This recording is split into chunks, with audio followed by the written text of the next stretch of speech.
মনে করতেন আব্বাস সিদ্দিক সাহেব একটা ক্যাসেট বেরিয়েছিল বাজারে, দেখেন মনে আছে? দেখেন, পীরের বিনা হুকুমে নফল না পড়া চলবে না। তাহলে তুমি পীরের বিনা হুকুমে ভোট দাও, কিসের মুরিদ তুমি?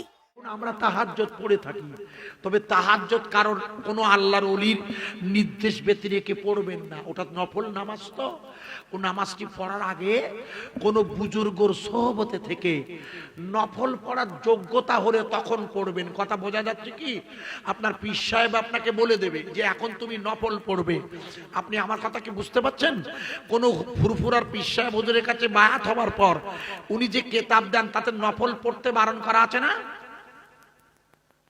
এই নেই, কোন কিছুই জানে না আপনার, কি শুধু ফুরফুরা ফুরফুরা।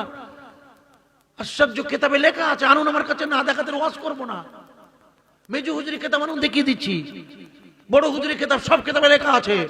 এই জন্য আপনারা মনে কতক্ষণ এই গত ভোটের আগে ভুল বুঝবে না যেন, আবার ভুল বলে আমি ক্ষমা চাইছি। আগে হযরতে পীরজাদা আপনার মনে করতেন আব্বাস সিদ্দিক সাহেব একটা ক্যাসেট বেরিয়েছিল বাজারে, দেখেন মনে আছে? দেখেন যে পীরের নির্দেশ মেনে যদি নফল নামাজ পড়তে হয় তাহলে পীর সাহেবের কথা মেনে নিয়ে নির্বাচনে একটা কথা বলেছে না? হ্যাঁ না বলো? আরে আছে না, ইউটিউবে আছে, ছেলে তোদের কাছে নেই? সেইটা নিয়ে প্রচন্ড ঝামেলা হয়েছিল। একদল বলছিল আমি নদিয়া জেলার সভা করতে গেছি, বলে আব্বাস সিদ্দিকী কি বলে, আমি ঠিক বলে চলো। পীরের বিনা হুকুমে নফল না পড়া চলবে না। তাহলে তুমি পীরের বিনা হুকুমে ভোট দাও, কিসের মুরিদ তুমি? তুমি কিয়ামত দিন দাদা হুজুরের সাথে জান্নাত যাবে বলছো।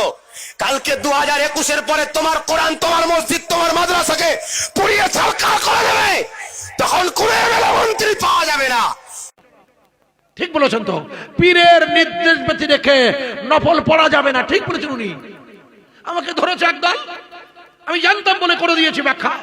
নদিয়া জেলায় ফতেপুরে, গ্রামের নাম শুনে নেন, নদিয়া জেলার ফতেপুরে, যেখানে সব সময় আমাদের ইদ্রিস সিদ্দিকী হুজুর যান, সেই বাড়িটায় কখনো ফুরফুরা গেলে জিজ্ঞেস করবে, আজিজুর বলে গিয়েছে নফল নামাজ। অর্থাৎ নফল বলতে কোনটা বলুন তো? ফরজ সুন্নত নয়, তারপরে যে নামাজটা, ওই নামাজটা আমরা নফল বলে থাকি, যেটা নিজের নামাজ। যে নামাজটা ফরজের পরিপূরক, যদি ফরজে ভুল হয় নফল পূর্ণ করে দেয়। এই জন্য লেখা আছে, আপনার পড়েননি, নফল পড়বেন অবশ্যই, বাস। তবে আপনার মুর্শিদ নির্দেশ দিবে যে কখন, যখন দেখবে আমাদের মুরিদের কলব আল্লাহ আল্লাহ বলছে। মুর্শিদ তো বুঝতে পারবে। মুর্শিদের নাম কি? লেখো, মুর্শিদের নাম ইমামে রব্বানি প্রিয়তম ফুরফুরার আবু বকর সিদ্দিকী রহমাতুল্লাহ আলাইহি। মুরিদের নাম কি? মুরিদের নাম পীর আল্লামা আবু জাফর সিদ্দিকী ওরফে মেজলা হুজুর কিবলা।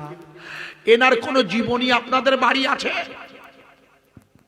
মেজু হুজুরের জীবনী কারোর বাড়ি আছে? এই ছেলে থেকে শরীফুলে গেল কোথায়? এই কই তোর কাছে আছে?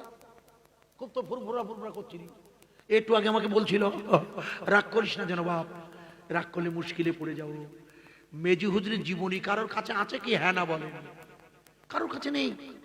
আল্লাহ আছে? মেজলা হুজুর চাঁদের আলো হৃদয় মাঝে জ্বলে, আছে আছে? এই লম্বা করছি না, আপনাকে আপনার কাছে আছে? কাল সকালে এদের দেখাবেন, কাল সকালবেলা এই পড়ে নেবে, বইটা জেরাস করে নেবে। লেখকের নাম কি? লেখকের নাম ডক্টর মোহাম্মদ শহীদুল্লাহ। লিখে নেন কোন লেখক? জেনারেল শিক্ষিত ডক্টর মোহাম্মদ শহীদুল্লাহ, কলকাতা ইউনিভার্সিটিতে আমার স্যার ছিলেন উনি। যদিও আমি ওনার কাছে পড়িনি, কিন্তু ইউনিভার্সিটিতে পড়তাম কলকাতাতে, এই হিসাবে স্যার। পরবর্তীতে খুব মহব্বত হয়েছিল আলিয়া মাদ্রাসার দিক দিয়ে।